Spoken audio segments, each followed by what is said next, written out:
இத்திருக்கோயிலை கட்டியவன் திருப்பனந்தாள் நக்கன் தரணி என்பவனாவான். அவனே இதனை கருங்கல்லால் அமைத்தவனாவான். இதனை கோயில் கருப்ப இல்லின் அடிப்புற சுவற்றில் பொறிக்கப்பட்டுள்ள கல்வெட்டால் அறியலாம். சோழ மன்னன் 2ஆம் ராஜராஜன் இத்திருக்கோயிலை எழுப்பித்ததாக தெரிகிறது. இக்கோயில் 2வது கோபுரத்தை அடுத்து உள்புறமும் தென்பால் மண்டபத்துடன் அமைந்துள்ளது.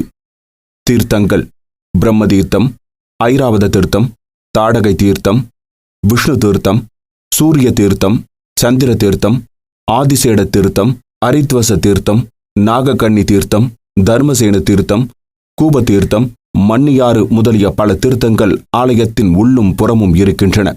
நாகக்கன்னிகை தீர்த்தம்: இது சுவாமி சன்னதியில் மேலை ராஜகோபுரத்தின் வடபால் கோயிலுக்குள் அமைந்துள்ளது. நாகக்கன்னிகையால் தோற்றுவிக்கப்பட்டது. இதில் மூழ்கினோர் சகல பிணிகளும் நீங்க பெறுவார்.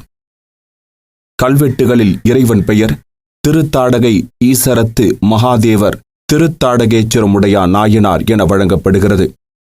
முதற் குலோத்துங்க சோழன் காலத்து கல்வெட்டுகளில் இருந்து இறைவியின் பெயர் பெரிய நாச்சியார் என்பது தெரிய வருகிறது. இறைவியின் கோயிலை கட்டியவன் வெண்கூருடையார் அன்புக்கரசு மருத மாணிக்கமான வில்வராசன் என்ற செய்தி இக்கோயில் மகா மண்டபத்து வாசலில் தென்பாலுள்ள கல்வெட்டால் புலனாகிறது. இக்கோயிலின் உள் நுழைவாயிலின் இரு புறங்களிலும் உள்ள துவாரபாலகர்கள் சிற்ப வேலைப்பாடுகளுடையன. அவற்றின் பின்பக்க சுவற்றில் 63 நாயன்மார்களின் வரலாறு கூறும் சிற்பங்கள் காட்சியளிக்கின்றன. தல வரலாறு: தாடகை மகப்பேறு விரும்பி தவம் இயற்றும் கால் பிரம்மதேவன் தோன்றி, நீ தாளவனம் சென்று பூஜித்து வழிபட்டால் விரும்பிய பேற்றை பெறுவாய் என பணிந்தனர். தாடகையும் அவ்வாறு இத்தலத்திற்கு வந்து நியமம் தவறாது விதிப்படி இறைவனை பூஜித்து வந்தாள். ஒரு நாள் பூஜை முடிவில் மாலையை சாத்த எழுந்த காலத்து அவள் அன்பை வெளிப்படுத்த இறைவன் அவளுடைய ஆடையை நெகிழ செய்தனர். தாடகையும் ஆடையை 2 முழங்கைகளாலும் இடுக்கிக் கொண்டு, அண்ணலே, யாது செய்வேன், எவ்வாறாயினும் இம்மாலையை ஏற்று அடியேனை ஆதரித்தருள வேண்டும் என்று பிரார்த்தித்தாள். இறைவனும் தனது திருமுடி சாய்த்து மாலையினை ஏற்றுக்கொண்டனன். உடனே அவளுக்கு 16 கரங்கள் தோன்றின. அவளும் பெருமானது கருணையை வியந்து அப்போது அவள் பணிந்து வணங்கி, அடியனுக்கு மகப்பேறு அளிப்பதோடு அடியனுக்கு தேவரீர் அருள்பாலித்ததை யாவரும் நினைவு கூர்வதற்காக இத்தலத்துக்கு அடியேன் பெயர் வழங்கி வர வேண்டும் என விண்ணப்பித்தாள். பரமனும் அவ்வாறே ஆகுக என பணிந்து மறைந்தனர். தாடகையும் ஆலயத்திற்கு வடபால் ஓர் தீர்த்தம் அமைத்து தென்கரையிலே வீரியம்மனையும் கீழ்கரையில் வைரவரையும் காவலாக பிரதிஷ்டித்து வணங்கி மகப்பேற்றையும் அடைந்தாள். இத்தலத்தின் மீது மிகுந்த பற்று கொண்ட சோழ அரசனாகிய வீரசேனன் என்பவன் இத்தலத்திறைவன் தாடகையின் அன்புக்காக திருமுடி சாய்ந்திருப்பதை கேள்வியுற்று இறைவன் திருமுடியை நிமிர்த்தி வழிபட எண்ணினான். யானை, குதிரை முதலியவைகளை கட்டி இழுத்தான். முயற்சி பயனளிக்கவில்லை. கவலை கடலில் ஆழ்ந்தான். இச்செய்தி திருக்கடவூர் குங்குளிய களைய நாயனாருக்கு எட்டியது. அவரும் இத்தலத்திற்கு வந்தார். தாமும் அத்திருப்பணியில் ஈடுபட விரும்பினார். யானைகளை அவிழ்க்க செய்து தம் கழுத்தில் அரிகாண்டமும் இறைவன் கழுத்தில் மெல்லிய கயிறும் பூட்டி இழுத்தார். அரிகண்டம் கழுத்தை அறுக்கத் தொடங்கியது. உடனே பெருமான் தனது திருக்கரத்தை தோற்றி சிரசின் மீது வைத்தருள அறுபட்ட சிரமும் பொருந்தியது. இறைவன் திருமுடியும் நிமிர்ந்தது. அது கண்ட அரசன் அன்பு கயிற்றால் நாயனார் இழுத்து நிமிர்ந்ததை கண்டான். வணங்கினான்.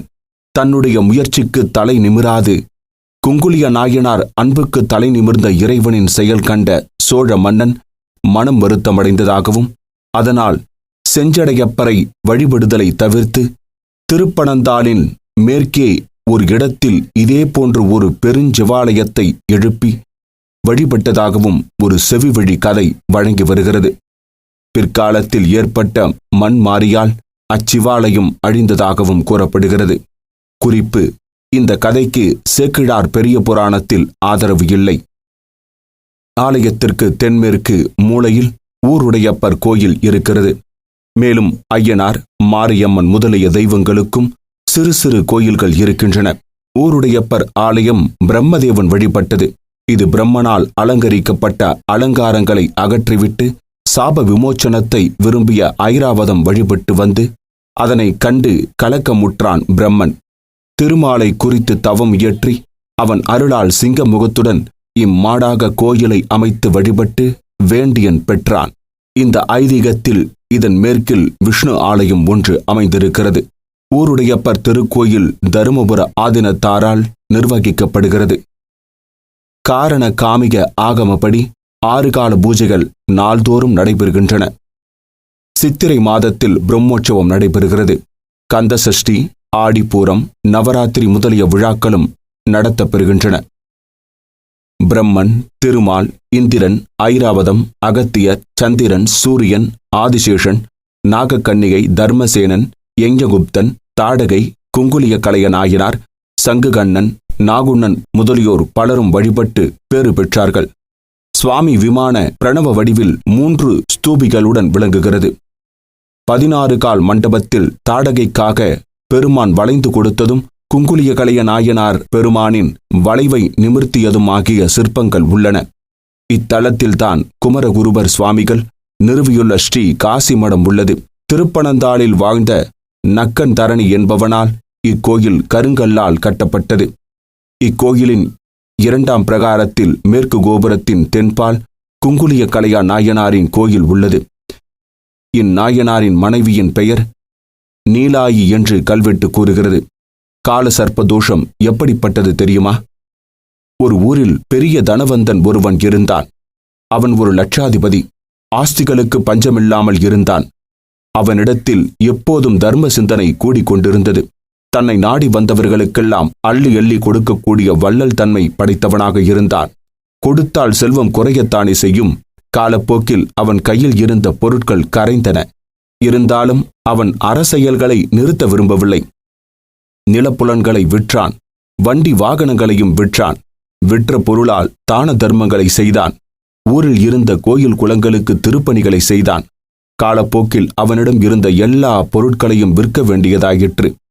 வீடு வாசல் இல்லாத நிலையையும் அடைந்தான். சிறு சிறு பொருட்களை கூட விற்றான். கடைசியில் மிஞ்சி இருந்தது ஒரு சிறிய மனை மட்டும்தான். அந்த மனை கோயிலுக்கு அருகில் இருந்தது. முழு மனையளவு கூட இல்லை. அதன் நடுவில் ஒரு பெரிய மேடு இருந்தது. அந்த மேட்டில் பட்டுப்போன பழைய மரம் ஒன்று நின்று கொண்டிருந்தது. எல்லாவற்றையும் இழந்த செல்வந்தன் அந்த மனையில் குடியேறினான். மரத்தை சுற்றி சில கால்களை நட்டான். சிறிய பந்தலை போட்டான். அதன் நிழலில் வசித்து வரலானான். அந்த நிலையில் அவனுடைய நெருங்கிய நண்பர்கள், ஏன் இப்படி தரித்திரத்தில் குடியிருக்க வேண்டும்? இந்த மனையில் ஒரு சிறிய வீட்டை கட்டிக்கொள்ளலாமே என்று அறிவுரை சொன்னார்கள். வீடு கட்டிக்கொள்ள அவன் விரும்பவில்லை. தன் நண்பர்களிடம், நான் இறந்த பின் என்னை இந்த இடத்தில் புதைத்து விடுங்கள் என்று வேண்டிக் கொண்டான். அவர்களும் அப்படியே செய்வதாக ஒப்புக்கொண்டனர். சில மாதங்கள் கழிந்தன. ஒரு நாள் அவன் காலமானான். நண்பர்கள் சமாதி கட்ட பூமியை தோண்டினார்கள். சில அடிகள் தோண்டியவுடன் நங் என்ற சப்தம் கேட்டது. மெல்ல தோண்டி பார்த்தபோது பல பித்தளை குடங்களில் பொற்காசுகளும் நவரத்தினங்களும் புதைத்து வைக்கப்பட்டிருந்தன. வெளியில் எடுத்த நண்பர்கள் அளவுக்கு அதிகமான செல்வத்தைக் கண்டு ஆச்சரியப்பட்டு போனார்கள். ஆம், இதுதான் கால சர்ப்ப தோஷத்தின் விளையாட்டு. தனக்கு கீழ் விலைமதிப்பற்ற பொருட்கள் இருந்தும் அறியாமல் காலத்தை கழித்தான் அந்த ஏழை. கண்ணை மறைப்பதுதான் கால சர்ப்ப தோஷம். கால சர்ப்ப தோஷத்தில் இருந்து வெளிப்பட வழி செய்யக்கூடிய திருப்பனந்தாள் ஸ்ரீ அருணஜடீஸ்வரர் என்பதில் ஐயமில்லை. அகத்தியர் அடுத்தவருக்கு திருப்பனந்தாளை அறிமுகப்படுத்தியது போல பக்தர்கள் ஒவ்வொருவரும் தல மகாத்மியத்தை அடுத்தவருக்கு சொல்ல வேண்டும். தல புராணத்தை படிப்பது, அடுத்தவருக்கு எடுத்து சொல்வது, சிந்திப்பது அனைத்தும் புண்ணிய பலன்களை தரக்கூடிய செயல்களே ஆகும். தல விருட்சம் இது 2வது பிரகாரத்தில் அம்மையார் ஆலயத்தின் எதிரில் உள்ளது. 2 மரங்கள் இருக்கின்றன. இவை தலம் தோன்றிய காலம் முதல் இன்றளவும் செழுமையாக உள்ளன. இதன் பக்கல் பெருமான் தாடகையினது அன்புக்கு இறங்கி திருமுடி சாய்த்து அருள் பாலித்த மூர்த்தம் இருக்கிறது. இவ்வாலயம் பனைமரத்தை தல விருட்சமாக கொண்டு விளங்குவதால் திருப்பனந்தாள் ஆயிற்று. இன்றும் ஆலய பிரகாரத்தில் 2 ஆண் பனை தெய்வீக தன்மையுடன் உள்ளது. தாளம் என்றால் பனை. பனை வனத்தில் வீற்றிருக்கும் ஈசன் தாளவனேஸ்வரர் ஆனார். ஈஸ்வரன் மேற்கு நோக்கியும் அம்பாள் கிழக்கு நோக்கியும் எழுந்தருளியிருக்கின்றார்கள். இக்கோயிலில் குங்குளிய நாயனாருக்கென தனி கோயில் உண்டு. அதனை எழுப்பித்தவர் அவர்பால் ஈடுபாடு கொண்டு விளங்கிய திருப்பனந்தாள் குங்குளிய கலையர் என்பவராவார். ஒருவர் இன்னொரு முனிவருக்கு சொன்னதாக தலப்புராணங்கள் அமையும். அந்த காலத்தில் புத்தகங்கள் முதலியவை இல்லை. முனிவர்களும் யோகிகளும் தாம் அனுபவத்தில் அறிந்த உண்மைகளை மற்றவர்களுக்கு சொல்வார்கள். திருப்பனந்தாளில் நாகக்கன்னிகை பூஜை செய்து கொண்டிருந்த நேரம் அரித்வசன் என்ற மன்னன் அப்போது திருநாகேஸ்வரத்தில் வழிபாடு செய்து கொண்டிருந்தான். அகத்தியர் திருநாகேஸ்வரத்திற்கு போனார். மன்னனிடம் 4 வகையான செல்வங்களை வேண்டி வழிபாடு செய்து கொண்டிருக்கிறாய் அல்லவா? அவற்றை உனக்கு அளிக்கக்கூடிய தலம் ஒன்று உண்டு. அது திருப்பனந்தாள். அங்கு சென்று வழிபடு என்றார். அவனும் அவ்வாறே சென்றான். அங்கே நாகக்கன்னிகளை சந்தித்தான். அது திருமணத்தில் முடிந்தது என்பது புராணம். இவ்வாலயம் திருமணத்தடை, குழந்தை இன்மைக்கு பரிகார தலமாக விளங்குகிறது. நமது டெம்பிள் கேப்சர் தமிழ் சேனலில் பல முக்கிய கோவில்களில் தலவரலாறு மற்றும் ஆலய தரிசன பதிவுகள் பல உள்ளன. அதனை தவறாமல் பார்த்து பல ஆலயத்தின் சிறப்புகளை தெரிந்து கொள்ளலாம். நன்றி.